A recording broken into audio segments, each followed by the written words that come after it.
ቀን አንዴ በማታ አንዴ እለታዊ ስራዬ ነው ብሎ እችን ኢስቲግፋር የሚል ሰው የሞተበት ሰዓት ላይ ይሙት። እሱ ግን የምንድነው አላህ የወፈቀን። ታዲያ ለምንድነው ማንሰራው?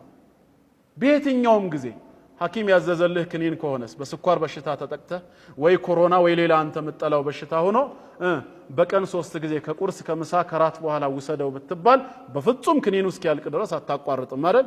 ለምን? ጤና ነዋ። ከጤና የሚበልጥ ምን አለ?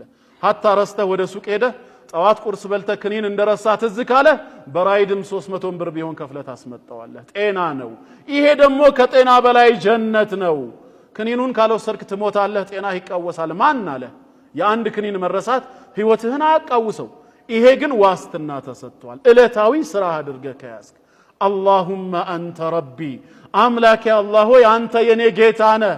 خلقتني ፈጥረኸኛል። ወአና አብዱክ እኔ ያንተ ባሪያህ ነኝ። ወአና على عهدك ገና በአደም ጀርባ ላይ ያለሁኝ ቃል ያስገባኸኝን ለመፈጸም እጥራለሁ። ምን አለስቱ ቢረቢኩም ሲለን ቃሉ በላ ብለን መልሰናል። ያንን አህድ በዚህ ዱንያ ላይ ይሄው ለመተግበር ጥረት ነኝ። ወዋዕዲክ እንዲሁም የተስፋ ቃል ኪዳንን ቃል የገባህልኝን አንተን ካመለኩ ካላጋራሁብህ ጀነት የምትሰጠኝን ተስፋ በመያዝ እመላለሳለሁ። ማስተጣዕቱ የቻልኩትን ያህል አዑዙ ቢከ ሚን ሸሪ ማ ሰነዕቱ እኔ ከሰራኋቸው መጥፎ ነገሮች ሁሉ ቅጣቱ በዱንያም በአኺራም በቀብርም ወደኔ እንዳይመጣ ባንተው እጠበቃለሁ። ዳግም እንዳልሰራም ያንተን ጥበቃ አሻለሁ።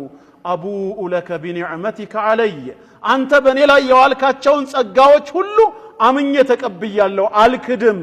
ወአቡኡ ቢዘንቢ መሐለ ሻሂዱ እዚህ ጋር